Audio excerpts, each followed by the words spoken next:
Mi nombre es Ramona Villarreal.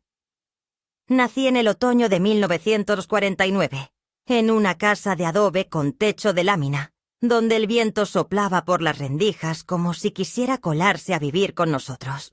Mi infancia tuvo el sabor a sopa recalentada y pan duro, pero también el calor de las manos de mi madre cosiendo de noche, y la voz de mi padre contando cuentos de un mundo más justo. Desde joven aprendí que si una mujer no alza la voz por sí misma, el mundo la guarda en silencio, como un objeto más sobre el estante. Pero una aprende a callar para que no se rompa la armonía, para que no se asuste el marido, para que el hijo no se sienta culpable, para que la nuera no sienta competencia. Una aprende a ser invisible con una sonrisa. Eso hice durante toda mi vida.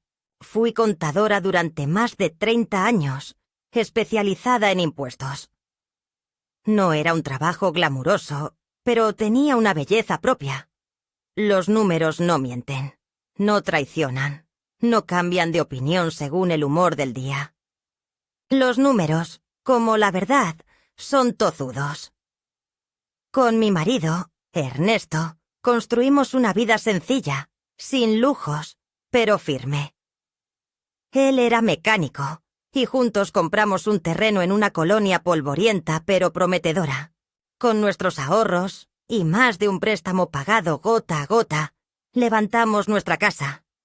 Primero un cuarto, luego el otro, hasta que tuvimos 3 habitaciones, un comedor con mosaico andaluz que yo misma elegí, y un pequeño jardín con 2 naranjos. Ernesto decía que esa casa era nuestro castillo, y yo me lo creí. No por romántica, sino porque sabía lo que nos había costado cada ladrillo, cada saco de cemento, cada noche sin dormir haciendo cuentas. Tuvimos un solo hijo, Julián. Era el centro de nuestra vida. Desde pequeño fue brillante y testarudo. Ernesto le enseñó a arreglar bicicletas y yo le enseñé a llevar la cuenta del dinero de su alcancía. Lo llevábamos a todas partes, incluso cuando no podíamos pagar ni la entrada al cine. En casa, mientras yo revisaba libros contables, Julián hacía la tarea en la misma mesa.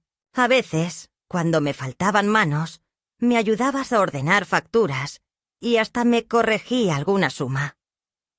Decía que de grande quería ser abogado o arquitecto. Yo no tenía sueños grandes para mí, pero sí para él. Quería que no repitiera nuestros sacrificios, que no tuviera que estirar cada peso como si fuera chicle. Por eso nunca fuimos de vacaciones. Por eso nunca me compré una lavadora automática hasta que él terminó la universidad. Por eso nunca me operé la rodilla, aunque desde los 50 me dolía cada que bajaba las escaleras. Cuando Ernesto murió, Julián tenía 30 años. Ya estaba casado con Nora, una muchacha risueña y moderna, con un carácter fuerte que desde el inicio hizo notar que la familia de su esposo tenía un solo lugar: el fondo. En el funeral, Nora casi no se acercó a mí.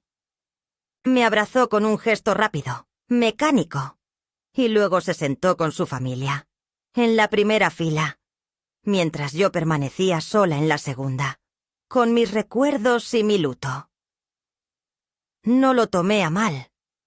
Pensé que eran los nervios, que quizá no sabía cómo consolarme, pero los años me enseñaron que fue una declaración temprana. En la vida de su marido no cabía una suegra con voz. Después de la muerte de Ernesto, me quedé sola en la casa. El silencio pesaba, sí, pero también me daba paz.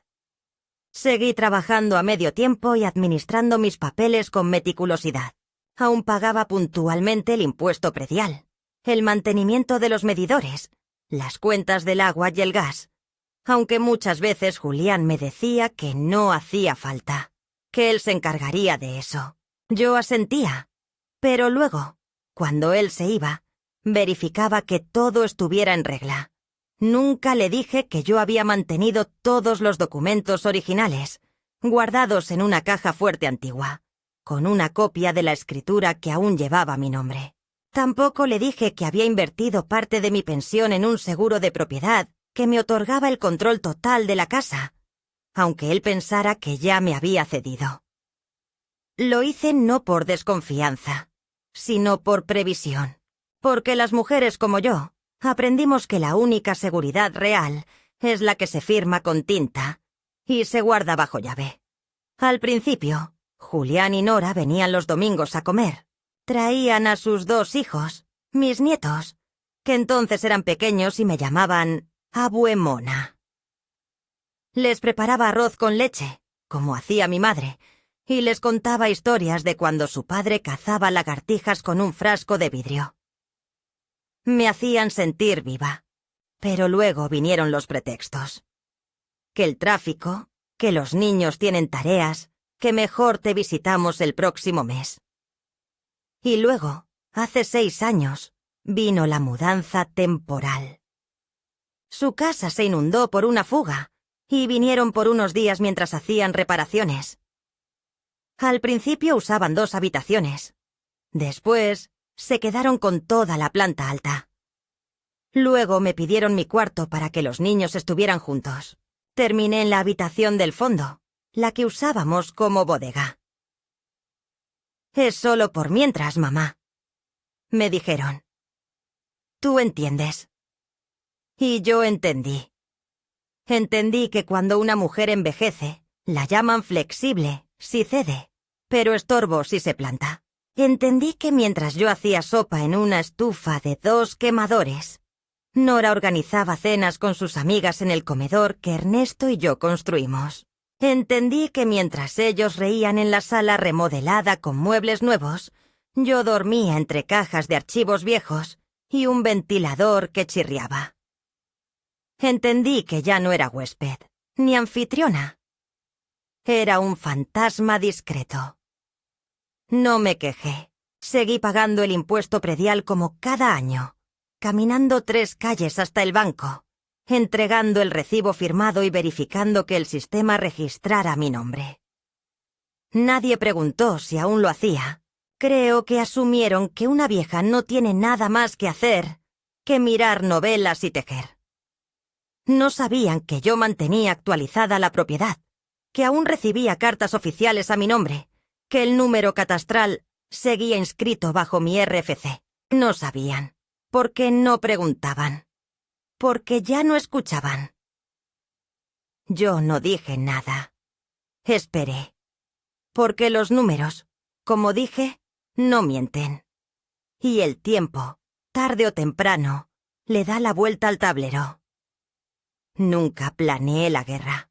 Pero cuando empezaron a hablar de vender la casa para algo más moderno, cuando escuché a Julián decir que ya era hora de pensar en mi comodidad en otro sitio, cuando vi que Nora buscaba departamentos para adultos mayores desde su celular, mientras me servía café en mi propia taza, entonces lo supe. Sabía que estaban olvidando un detalle. Uno pequeño, insignificante para ellos, pero esencial para mí. Ellos pensaban que la casa ya era suya, que yo era apenas un estorbo, un mueble que puede trasladarse con un poco de ayuda. Lo que olvidaron es que yo, Ramona Villarreal, aún pagaba el impuesto. Que esa casa, con sus paredes pintadas de nuevo, con sus pisos relucientes y su patio lleno de macetas modernas, seguía siendo mía. No solo en los papeles, también en la memoria, en la sangre, en cada grieta del muro donde alguna vez apoyé la cabeza de mi esposo cuando ya no podía respirar bien. Y si querían sacarme, iban a tener que pagar un precio que no aparecía en sus cálculos. Nunca olvidaré la tarde en que comprendí, sin margen de duda, que mi tiempo en aquella casa tenía los días contados. Era un jueves templado, con ese aire tibio que suele soplar en abril y que se cuela por las rendijas como si trajera noticias. Yo acababa de volver del supermercado, donde había comprado arroz, un frasco pequeño de café y unos plátanos ya maduros que siempre estaban más baratos. Mientras subía las escaleras, escuché risas apagadas que venían del comedor. Me detuve un instante antes de entrar. Reconocí la voz de Nora, su risa entrecortada, esa forma de pronunciar las palabras como si ya las hubiera ensayado frente al espejo. Hablaba con alguien por videollamada. Eso lo entendí por el eco digital de la voz que salía del parlante de su teléfono. Y claro, lo ideal sería venderla antes del verano. Ya sabes cómo se pone el mercado en julio. Decía, ya le dije a Julián que si queremos sacar el mejor precio, tenemos que deshacernos de complicaciones. Sí, también de eso. Rió otra vez, pero con un tono distinto, más seco. No es que no la queramos, pero tú sabes, ya está grande. No puede vivir sola, ni con nosotros. Necesita un lugar con gente de su edad. Además, el seguro cubriría parte. Su voz bajó entonces, pero no lo suficiente. Y ni siquiera es que pague algo ya. Nosotros mantenemos todo. Me quedé ahí, en las sombras del pasillo, con la bolsa de supermercado colgando de mi brazo derecho, escuchando cómo mi nuera hablaba de mí como se habla de una maceta vieja que ya no combina con el decorado. Cada palabra era como una astilla. Lo que más me dolió no fue el desprecio, sino la mentira, porque sí pagaba. Cada año hacía la fila, tomaba el taxi, revisaba los papeles, me aseguraba de que el recibo llegara en orden. Sí pagaba, no por obligación, sino porque era mi casa. Mi responsabilidad. Mi derecho. El derecho que ellos habían decidido borrar con sus propias palabras. Me fui directo a mi cuarto. Cerré la puerta con cuidado y dejé la bolsa sobre la mesa. Me senté en la cama, tomé aire y me permití, por primera vez en mucho tiempo, llorar. Lloré con esa dignidad rota que solo conocen las mujeres mayores cuando descubren que han sido relegadas, no por error, sino por decisión. Las lágrimas me recorrieron la cara sin estruendos, mientras en mi mente repasaba cada factura, cada impuesto, cada día en que me levanté antes del alba para trabajar, ahorrar, construir. Sentí una mezcla de furia y decepción que no sabía cómo contener. Me quedé sentada así más de una hora, sin moverme, escuchando cómo Nora seguía su conversación, cómo se hablaba de mí en tiempo pasado, como si yo ya no estuviera por allí. Esa noche, durante la cena, Julián se sentó frente a mí con una expresión cuidadosamente amable. Había cocido pasta con salsa de frasco, lo que él consideraba cocinar. Los niños comían frente al televisor. Nora se había retirado temprano porque tenía un dolor de cabeza. Él me miró con una sonrisa tímida. Mamá, quería comentarte algo. Solo para que lo vayas pensando. Hemos estado hablando con Nora sobre tu comodidad, sobre tu seguridad. Yo asentí sin decir nada. Sentí cómo el estómago se me encogía. Pensamos que podrías estar mejor en un lugar más adaptado, algo con gente de tu edad, con servicios médicos cerca. Nada drástico. Un departamento pequeño, cerca del centro, bonito, con jardín. Incluso podrías tener tu propio baño. Privado.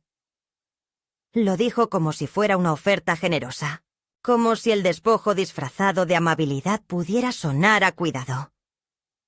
No lo interrumpí. Lo dejé hablar. Estamos viendo opciones.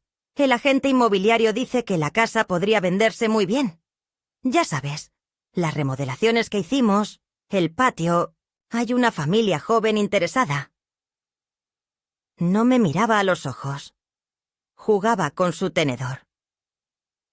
Pero, para todo eso, necesitaríamos que firmaras algunos papeles. Nada complicado.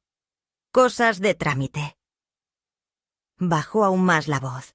Una cesión parcial para que podamos movernos rápido con los trámites. Tú seguirías siendo parte del proceso, por supuesto. Solo es para facilitar.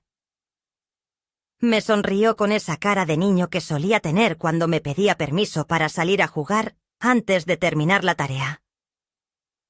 Yo me quedé en silencio. Asentí muy despacio. Luego pregunté si podía ver esos papeles. Claro, claro. No ahora. Nora está encargándose de eso con el abogado. Te los mostramos cuando estén listos. Solo quería saber si estás de acuerdo. Dije que sí. Lo dije con una calma que me sorprendió. Luego recogí los platos. Lavé como siempre. Me retiré a mi cuarto sin decir más. Pero dentro de mí, una voz antigua, ancestral, se despertó. La misma voz que me había sostenido cuando me dejaron sola con un niño pequeño y un taller por pagar. La misma que me dijo que no estaba loca cuando mi cuñada me llamó exagerada por desconfiar de su marido. La misma que me ayudó a enterrar a Ernesto sin quebrarme por completo. Esa noche no dormí. Saqué del armario la caja metálica azul donde guardaba los documentos importantes. Revisé la escritura, el acta notarial, los recibos del predial con mi nombre. Ahí estaba todo. Fechas, firmas, sellos oficiales. La casa seguía siendo mía. Legal, administrativa, emocionalmente. Mi nombre era el único que contaba. Al día siguiente fui a visitar a Carmen Olivares. Mi vieja amiga de juventud, abogada jubilada, pero aún más lúcida que muchos jóvenes. Vivía a pocas cuadras, en un departamento chico, lleno de plantas y papeles ordenados por colores. Me recibió con un abrazo largo, de esos que no necesitan palabras. Le conté todo, con calma, con detalles. Mientras yo hablaba, ella no dijo nada, solo escuchaba. Cuando terminé, me miró fijamente. ¿Tienes los papeles? Saqué la carpeta. Carmen la revisó, hoja por hoja. Asintió. Ramona, esto es tuyo. No hay poder notarial que puedan hacer sin tu firma directa y expresa, ni pueden vender sin tu consentimiento. Lo que están haciendo es ilegal e inmoral. Le pedí que me ayudara. No a demandar, no aún. Solo a estar lista.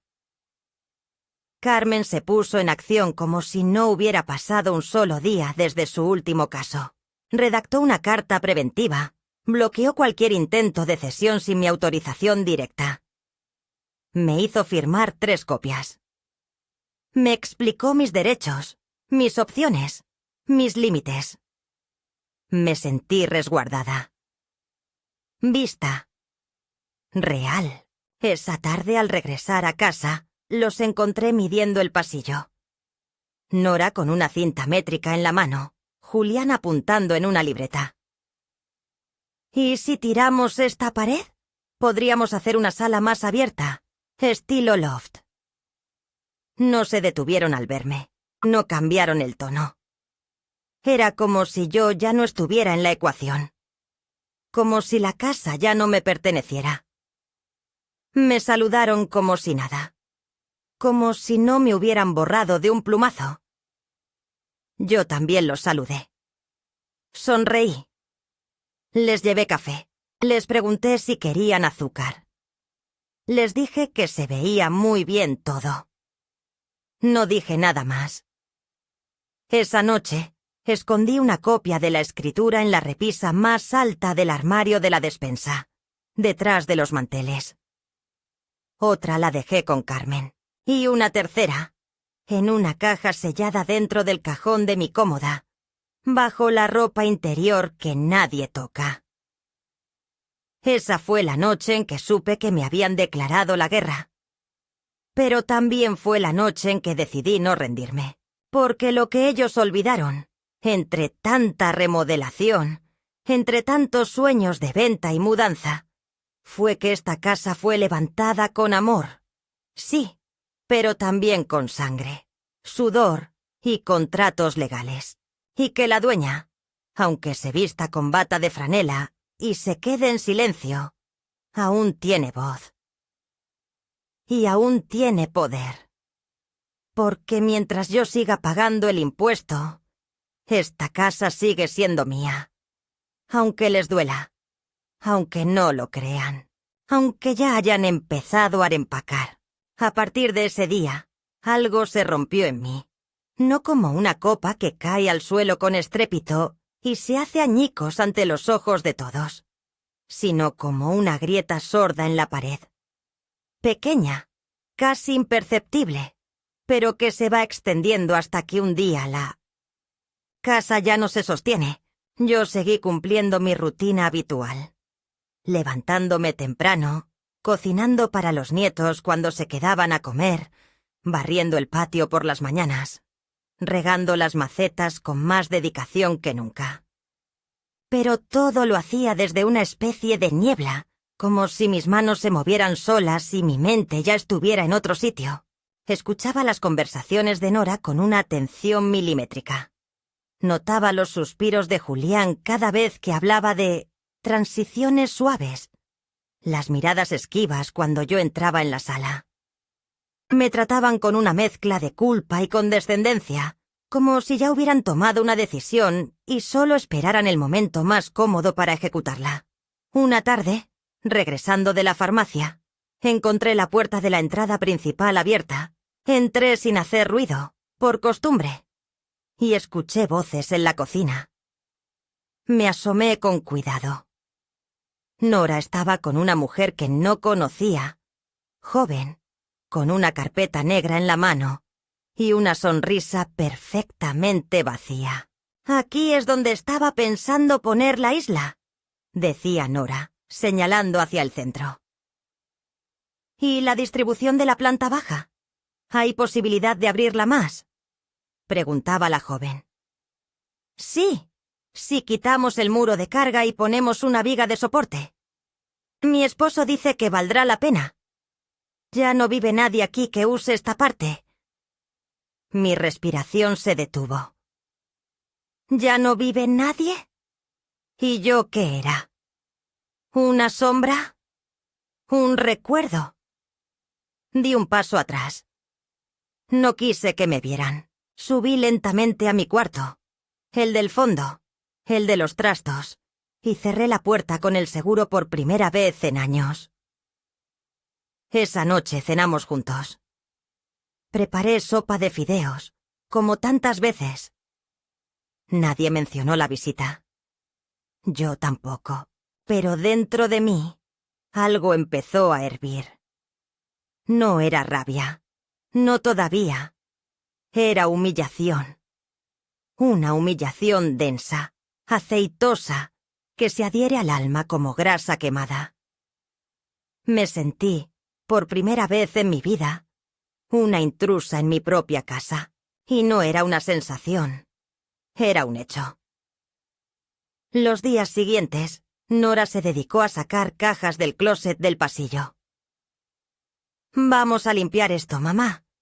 Ya sabes que hay cosas que no se usan hace años». Le pregunté si podía revisar antes de que tiraran algo. Me dijo que no me preocupara, que era puro cacharro. Revisé las bolsas cuando salieron al basurero. Una manta tejida por mi madre. Unas fotos antiguas. Mis cuadernos de cuentas de la panadería donde trabajé cuando Julián era pequeño. Tomé lo que pude sin hacer ruido. El resto lo vi desaparecer entre latas vacías y empaques de cereal. Un sábado por la mañana, el timbre sonó 2 veces. Eran 2 hombres con camisas de lino y portapapeles. Me saludaron con amabilidad artificial. «Buenos días, señora Ramona. Venimos por la valuación de la propiedad». Me quedé en blanco. «¿Valuación?», pregunté. «Sí, para el trámite de venta. Nos pidieron que hiciéramos el recorrido hoy. Es solo rutina. Julián y Nora nos dijeron que usted estaba al tanto. No dije nada. Asentí. Les abrí la puerta y los vi caminar por mi casa como si fuera una propiedad vacía en un catálogo. Tomaban fotos, medían con dispositivos digitales, preguntaban sobre los materiales de los marcos, el año del techo, las tuberías. Yo respondía con monosílabos. Cuando terminaron, uno de ellos me dio una tarjeta. Cualquier duda, puede contactarnos. Están en muy buen camino. La propiedad tiene un valor importante. Le sonreí, fingí gratitud y, cuando se fueron, rompí la tarjeta en 3 partes. Luego subí las escaleras, abrí la ventana del baño y lloré como una niña. Nadie en casa notó que estaba llorando. Esa tarde, Julián tocó mi puerta. «Mamá, ¿puedo pasar?» Asentí.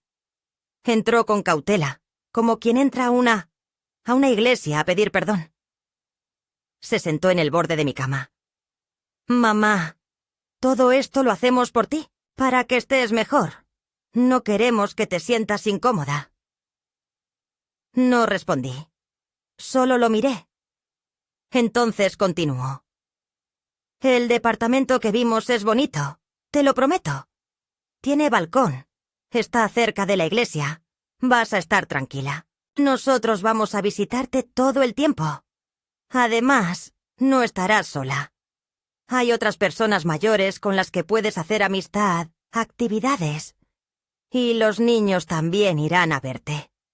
Sentí un nudo en la garganta. Me pregunté cuántas veces habría ensayado ese discurso. «¿Y cuándo pensaban decirme que ya vinieron los valuadores?», pregunté finalmente. Su rostro se tensó. «¿Te enteraste?» Asentí. No fue por mal. Es solo para avanzar con los trámites.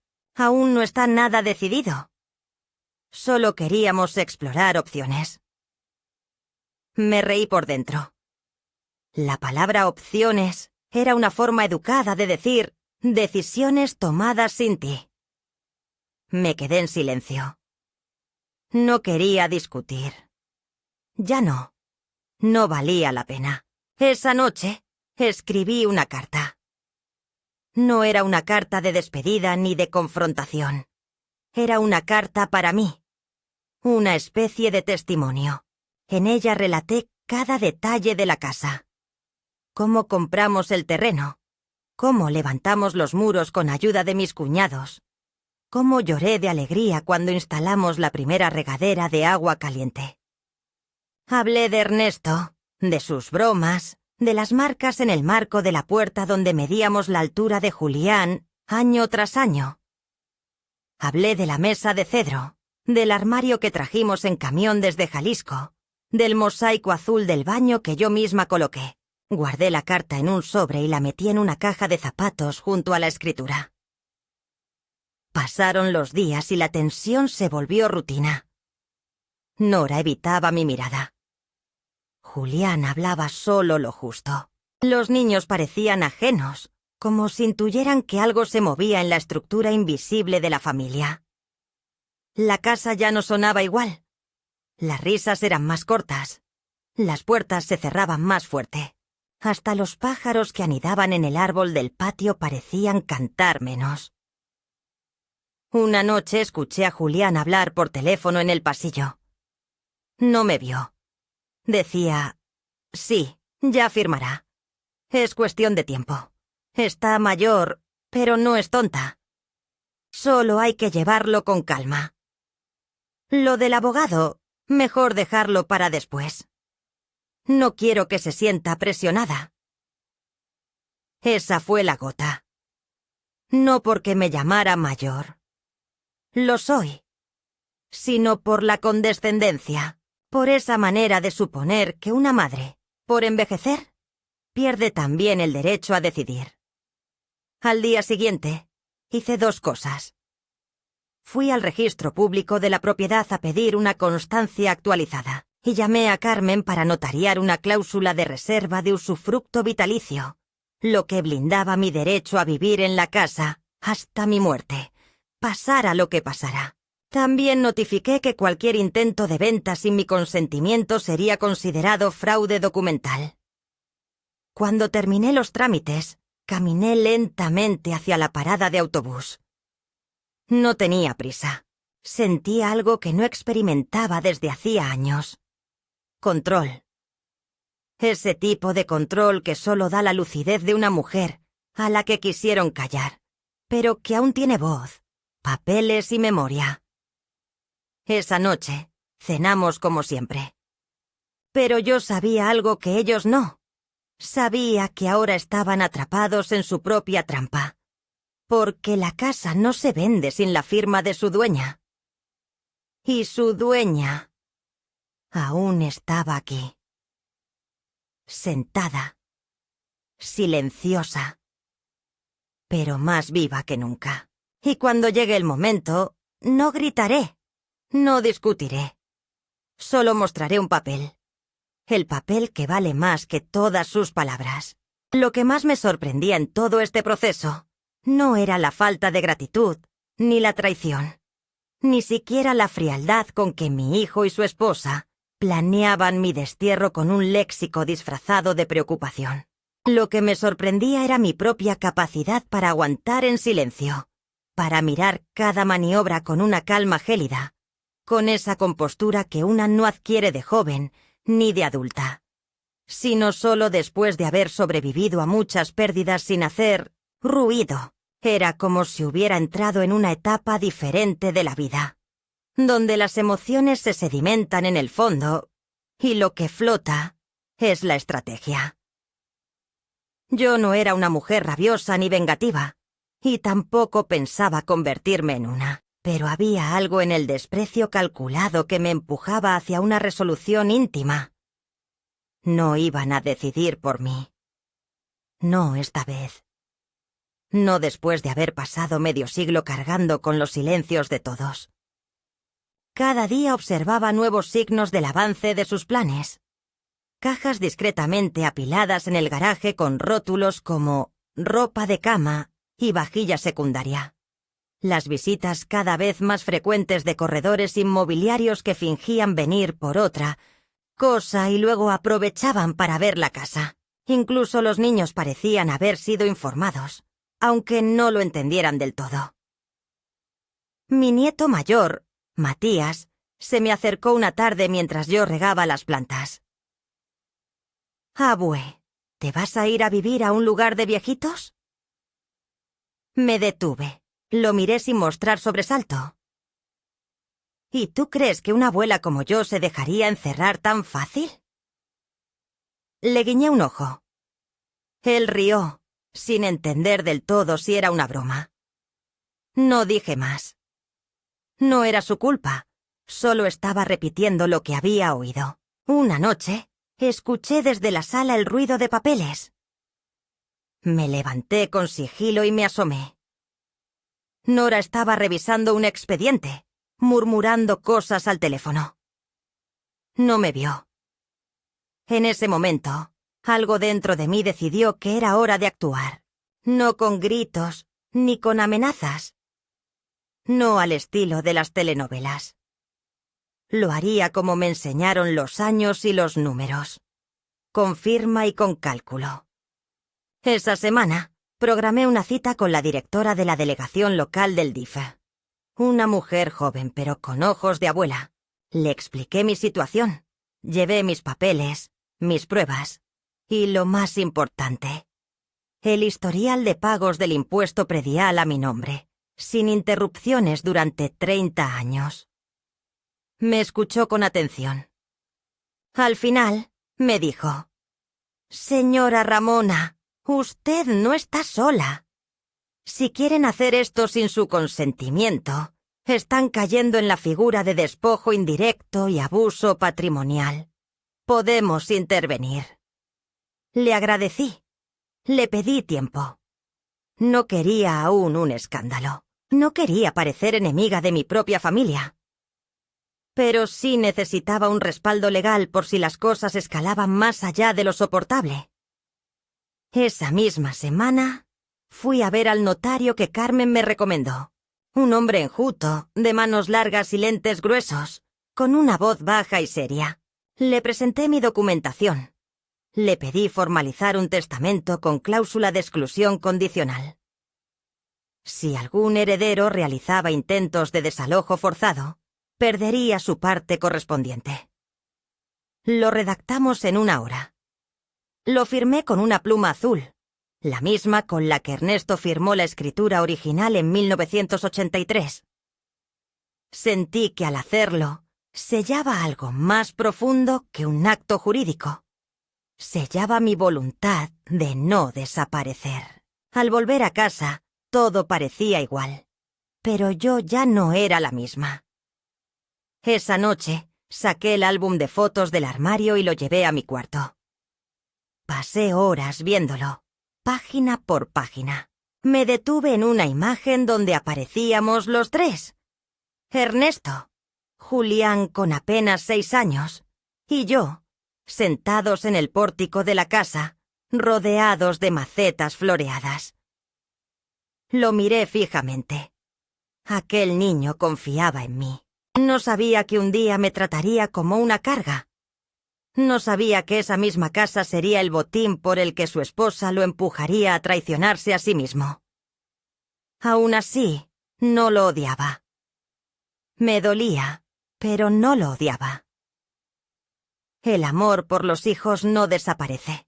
Solo se transforma en algo más amargo, como ese café que se olvida en la hornilla y se quema. A la mañana siguiente, tomé una decisión concreta: modificar el uso interno de la casa. Cerré con llave la planta baja y trasladé mis cosas a la recámara de Ernesto, la original. Dejé una nota en la cocina. He retomado mi espacio. Estoy bien. Cualquier duda, hablar conmigo directamente.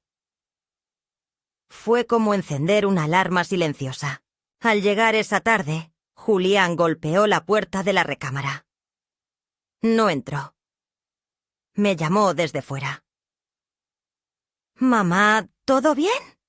¿Qué estás haciendo?» Abrí la puerta con tranquilidad. Volví a mi cuarto, hijo. El que era mío y de tu padre. Ya no me parece apropiado vivir entre cajas. Necesito mis espacios. No me respondió enseguida. Pero pensábamos que... Se detuvo. Ya lo veo. Está bien. Su rostro era una mezcla de desconcierto y derrota. Nora no dijo nada esa noche, ni siquiera bajó a cenar. Los días siguientes fueron extraños. No sabían cómo comportarse conmigo. Me volví un elemento impredecible. Ya no podían anticipar mis movimientos. Y eso los descolocaba. En una cena familiar, invité a Carmen. Se sentó a mi lado, con su cabello blanco impecablemente peinado. Habló de libros, de historia, de los tiempos en que ella y yo estudiábamos juntas. Nora apenas podía ocultar su incomodidad. «Qué bueno que aún mantienes amistades, Ramona», dijo con ese tono envuelto en plástico que usaba cuando quería parecer cordial. Carmen sonrió. «¿Y que me mantengo lúcida? ¿Qué es lo que les preocupa a muchos últimamente?» Nadie respondió. Esa misma noche, Matías se me acercó con un dibujo. Era una casa. Tenía una anciana en la puerta, con flores en las manos. Me abrazó. «Abue, me gusta cuando estás feliz». Sentí que el corazón me daba un vuelco. Aún quedaban semillas que no habían sido contaminadas. Esa noche dormí mejor que en semanas. El punto de quiebre ocurrió al final de esa semana. Recibí un sobre certificado. Dentro, una notificación informal de una inmobiliaria, agradeciendo el interés en vender la propiedad y solicitando mi disponibilidad para una firma preliminar. El documento venía con una carta firmada por Julián. Ahí estaba, su rúbrica, su cédula, su afirmación de ser cotitular por cesión implícita. Sentí una punzada en el estómago. Lo llamé de inmediato. «¿Qué es esto, Julián?» Su voz al otro lado temblaba. «No es lo que parece, mamá. Solo queríamos agilizar los trámites. No es venta formal. Solo cotización...» Lo interrumpí. «¿Y mi firma? ¿Mi consentimiento? ¿Mi palabra? ¿Mi vida aquí no cuenta?» Hubo un silencio largo. Finalmente dijo: «No sabía que te ibas a oponer. Pensé que lo entenderías». Colgué sin decir adiós. Fui al cuarto, saqué el expediente que Carmen me había preparado y llamé al número de la dirección legal del municipio. Presenté una queja formal. Adjunté copias de todo. Notifiqué al colegio de notarios. Registré una advertencia legal de intento de transacción fraudulenta. Para cuando Nora y Julián se dieron cuenta, el banco ya había bloqueado los movimientos asociados al inmueble hasta que se aclarara la situación. Esa noche no bajaron a cenar. Yo comí tranquila, oyendo a Chabela Vargas en mi viejo radio. Serví arroz con leche, como solía hacer para Ernesto. Me senté en la sala, en mi butaca, la misma donde bordé el nombre de Julián en su primera mochila, y supe, con una certeza honda y serena, que por fin había dejado de ser invisible. La casa seguía en pie. Y yo también. Lo que siguió después no fue una tormenta súbita, sino una lluvia constante de pequeños desbordes, como esas goteras que al principio solo manchan el techo, pero con el tiempo pudren la madera. La notificación que envié al municipio surtió efecto más rápido de lo que imaginé. 2 días después de mi llamada, un inspector de patrimonio llegó a la casa.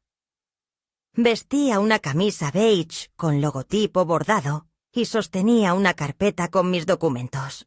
Quiso hablar conmigo directamente, no con Julián ni con Nora. Cuando abrí la puerta y le ofrecí pasar, me saludó con un respeto que ya no recordaba haber recibido dentro de mi propio hogar. Revisó los documentos, tomó fotografías del inmueble y me explicó con claridad que cualquier intento de transacción sin la firma del titular principal sería nulo. Además de que el uso de la firma de Julián en representación de la propiedad podía ser considerado fraude documental, dependiendo de si intentaron formalizar el contrato. Le agradecí con una mezcla de alivio y tristeza. Me dijo que, por ley, ahora constaba una advertencia administrativa sobre el inmueble. No puede moverse nada sin su autorización expresa, señora Villarreal. Me pidió mi firma, selló el expediente y se marchó con la discreción de quien ya ha visto historias similares demasiadas veces. Esa tarde, cuando Julián llegó a casa, el ambiente era distinto. Nora lo recibió en la entrada con el sobre en la mano. Hablaron en voz baja, pero mi cuarto está justo encima del recibidor. Alcancé a oír su voz tensa, contenida, como quien aprieta las palabras para que no se desmoronen.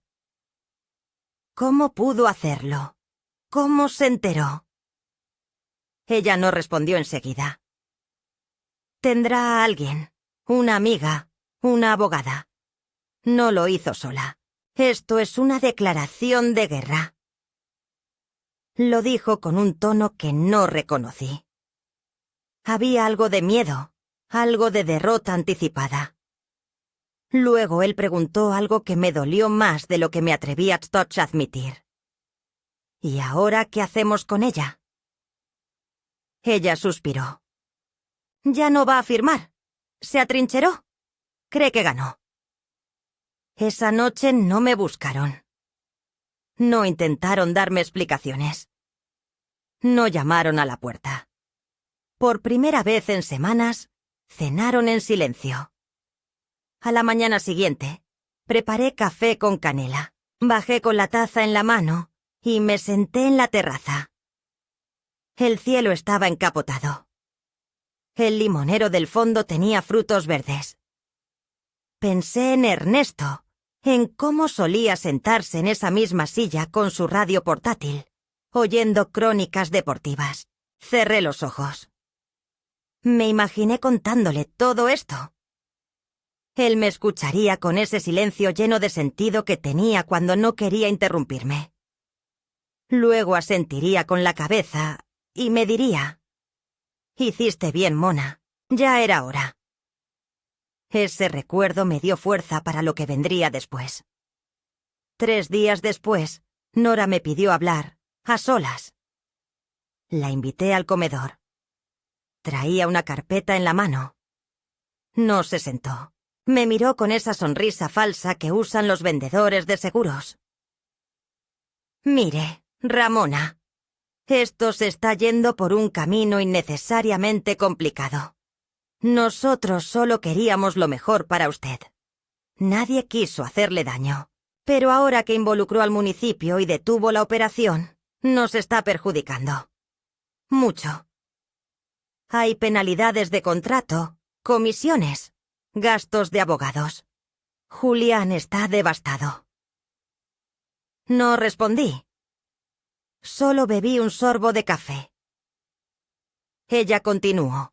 Así que vine a ofrecerle una solución. Práctica. Usted firma esta cesión, que no es una venta, solo una delegación parcial de manejo patrimonial. Y a cambio le garantizamos su habitación, sus alimentos, su tranquilidad. Hasta le instalamos televisión nueva si quiere. Soltó una risita. Podemos firmarlo hoy mismo y se evita problemas. Puso la carpeta sobre la mesa. Me la acercó como si fuera un menú. La miré. Tomé la carpeta. La abrí. Revisé la primera hoja. Una cesión patrimonial redactada por un despacho jurídico privado. Irregular, con letra menuda. Sin mención de usufructo. Sin cláusula de reversión. Sin garantías. Un traspaso encubierto. Cerré la carpeta. La dejé sobre la mesa. «No». Ella parpadeó. «¿Perdón?». Repetí. «No, no voy a firmar nada». Se quedó en silencio unos segundos. Luego su rostro cambió. La máscara se cayó. «Usted no entiende lo que está haciendo. Está echando a perder todo. Esta casa era nuestra oportunidad. No solo para nosotros. Para los niños. Para su propio hijo». Se inclinó hacia mí. ¿De verdad quiere quedarse aquí? ¿Sola, atrincherada, como una vieja amargada que se muere entre papeles?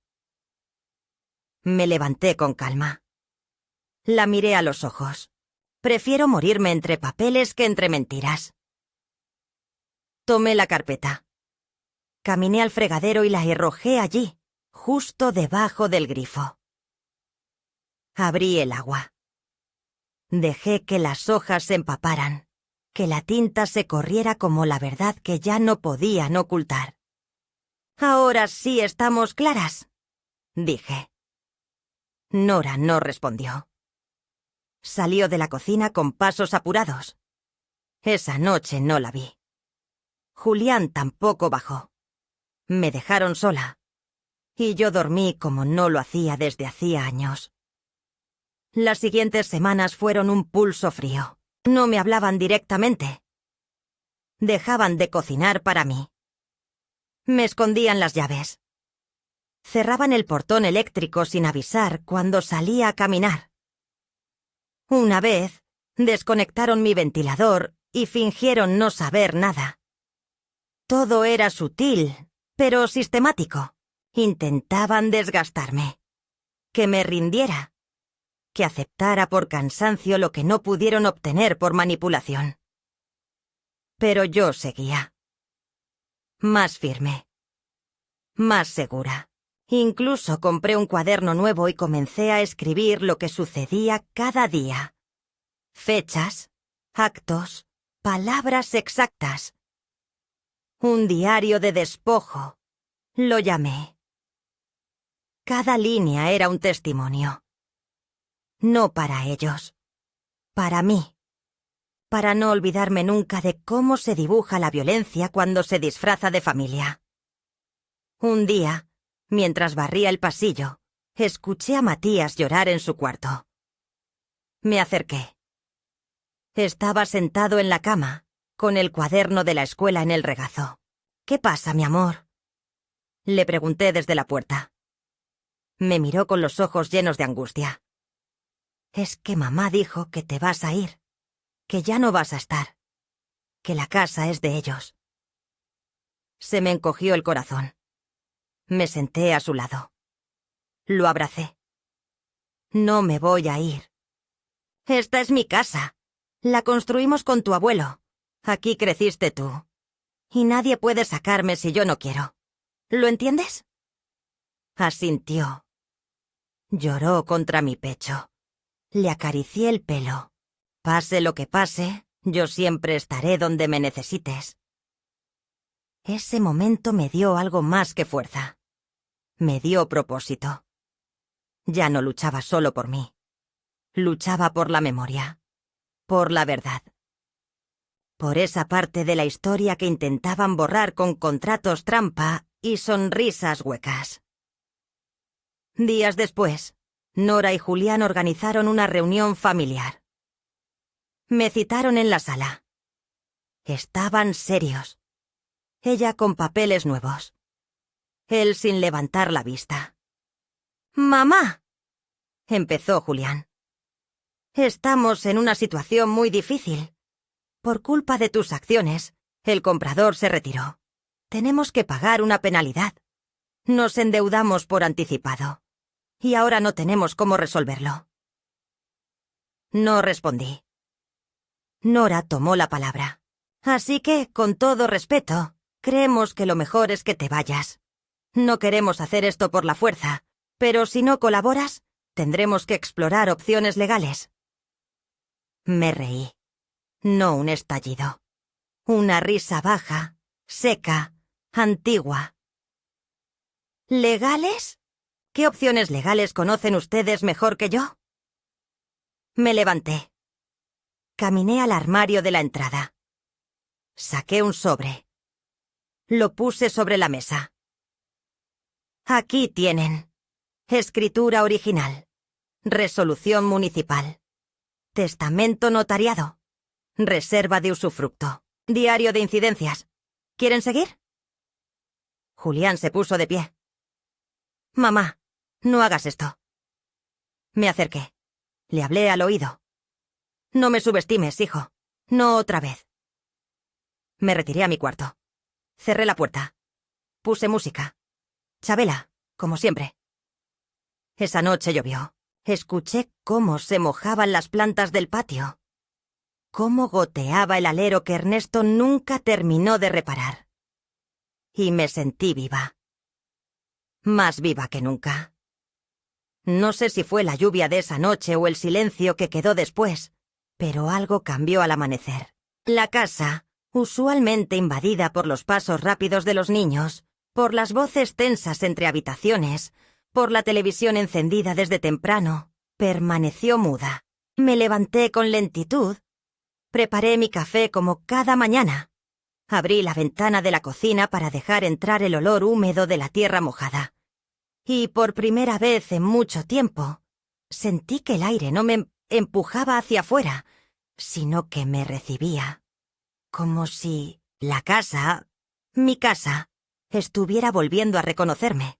Había una calma rara en las paredes, un peso diferente en los muebles, como si el tiempo se hubiera detenido en una pausa antes de un desenlace inevitable. Yo lo presentía. Sabía que algo iba a ocurrir. No sabía qué, pero llevaba demasiados años viviendo entre detalles como para no sentir el movimiento sutil de una batalla que se prepara. Pasadas las 10 de la mañana, Escuché el motor del auto de Julián detenerse. No fue el ruido habitual, precipitado, distraído, sino un frenazo calculado, casi solemne. Me asomé por la cortina. Venía acompañado. No reconocí al hombre que bajó con él. Era joven, de traje gris, con una carpeta negra bajo el brazo. Intuí enseguida que era abogado. El presentimiento se confirmó minutos después, cuando Julián golpeó suavemente a mi puerta. ¿Puedo pasar? Su voz estaba modulada, ensayada. Le respondí que sí, sin levantarme de mi silla. Entró, seguido del joven de traje. Me saludaron. Julián se sentó frente a mí. El abogado permaneció de pie, con la carpeta en las manos. «Mamá», empezó Julián, evitando mi mirada. «Hemos intentado hablar contigo, pero no ha sido fácil. Sabemos que estás molesta, que te sientes traicionada, pero queremos encontrar una solución pacífica. Una que nos permita seguir adelante como familia, sin conflictos innecesarios». No respondí. Lo dejé continuar. «Este es el licenciado Mena, del despacho que está llevando nuestros asuntos patrimoniales. Él ha revisado todo y tiene una propuesta para ti». Hizo una señal. El abogado se aclaró la garganta. «Señora Villarreal, buenos días. Como parte del proceso de regularización de los bienes familiares, hemos preparado una escritura de cesión voluntaria que le permitirá conservar derechos de uso y habitación vitalicia, a cambio de transferir la titularidad de la propiedad a nombre del señor Julián Villarreal y su esposa, la señora Nora Quintana». Abrió la carpeta, extrajo un documento grueso. Todo ha sido redactado con apego a derecho. Usted no perdería su espacio, ni sus comodidades.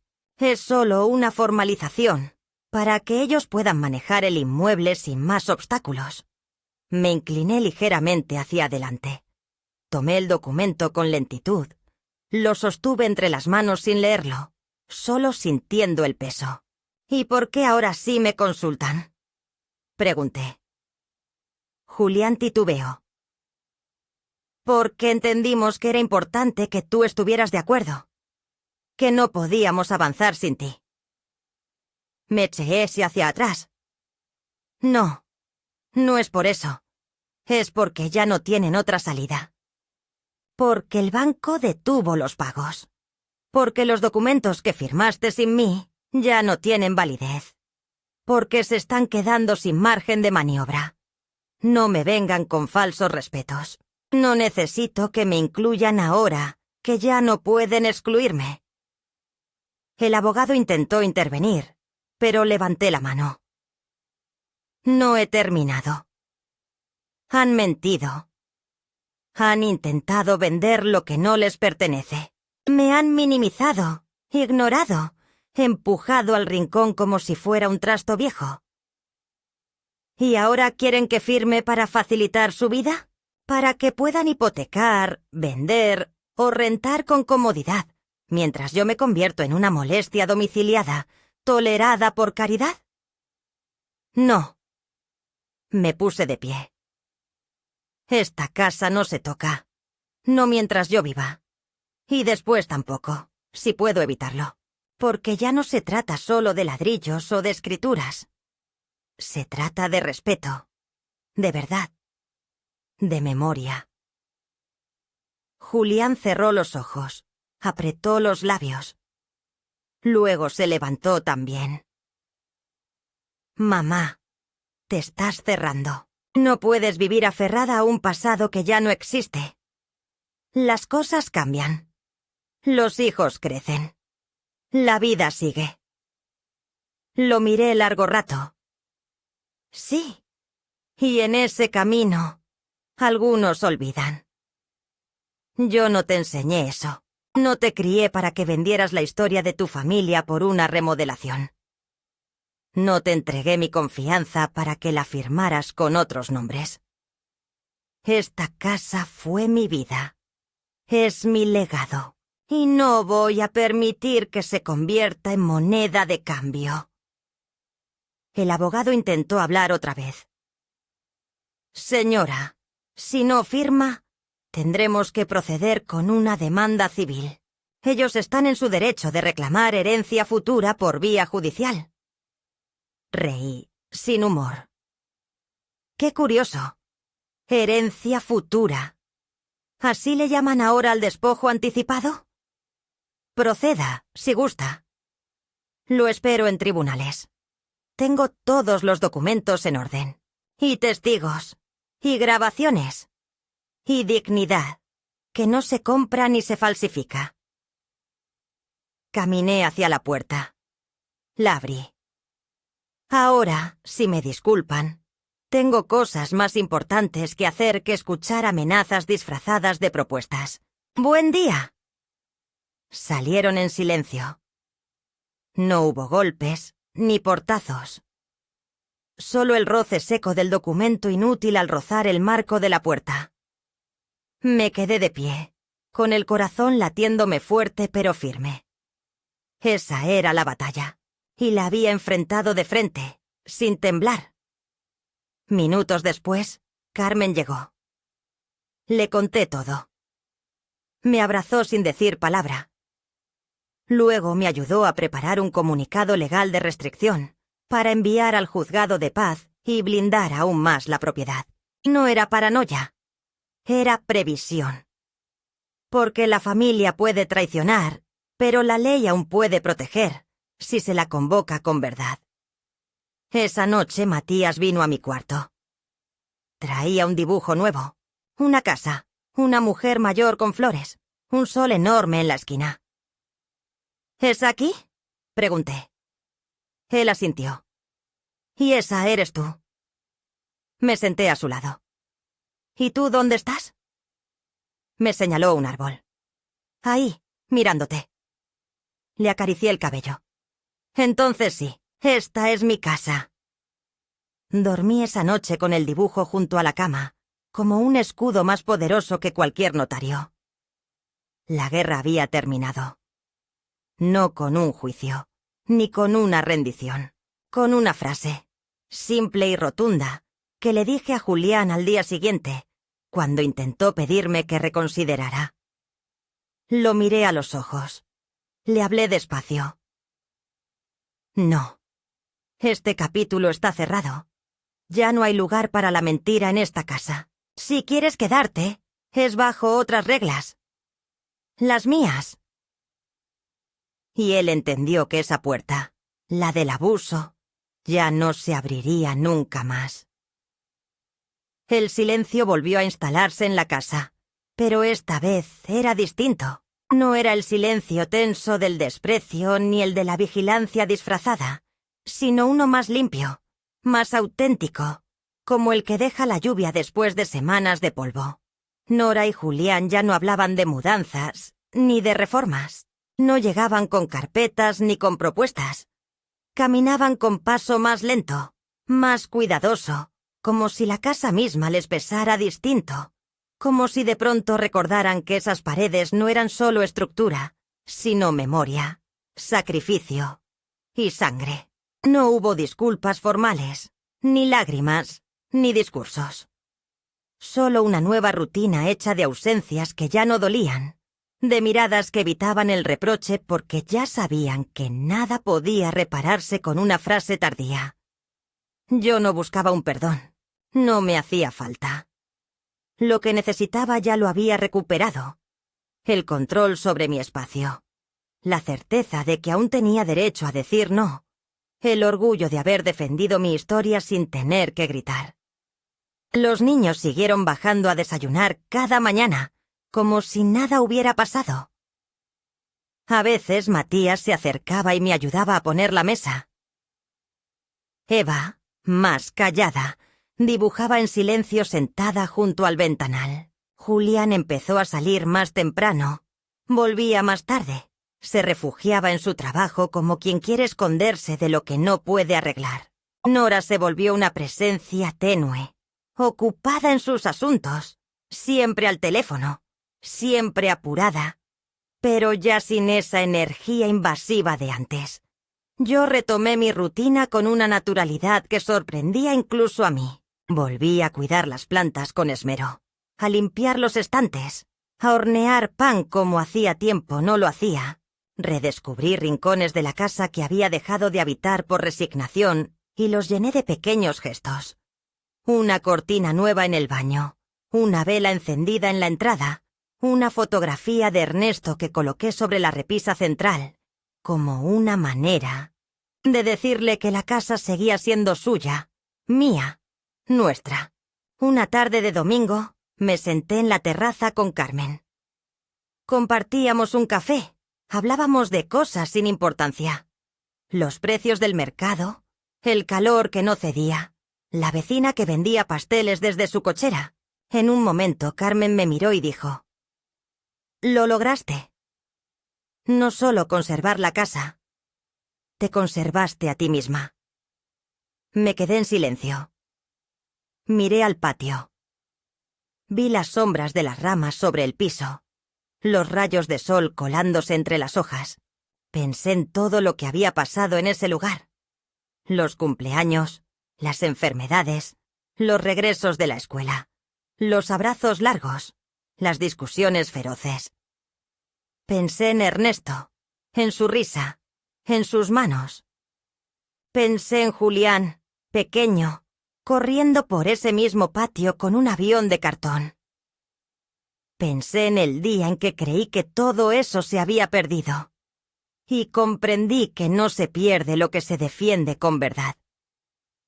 Asentí lentamente.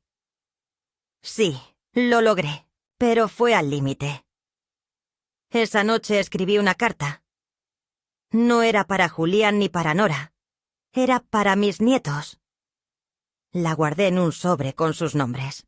En ella les contaba quién había sido su abuelo, cómo levantamos esa casa con más amor que dinero, cómo a veces las familias se equivocan, hieren, pero también cómo una mujer sola puede, si se lo propone, levantar una muralla con sus propias manos y sostener su dignidad aun cuando todo parece derrumbarse. Les pedí que, si algún día la casa pasaba a ellos, recordaran que no era solo una propiedad, era un testimonio. Una declaración de que no se debe callar cuando te borran, ni aceptar cuando te empujan hacia el olvido. Que ser viejo no es ser menos. Que resistir en silencio también es una forma de amor. Con el tiempo los rumores se apagaron. Nadie volvió a preguntar si iba a vender.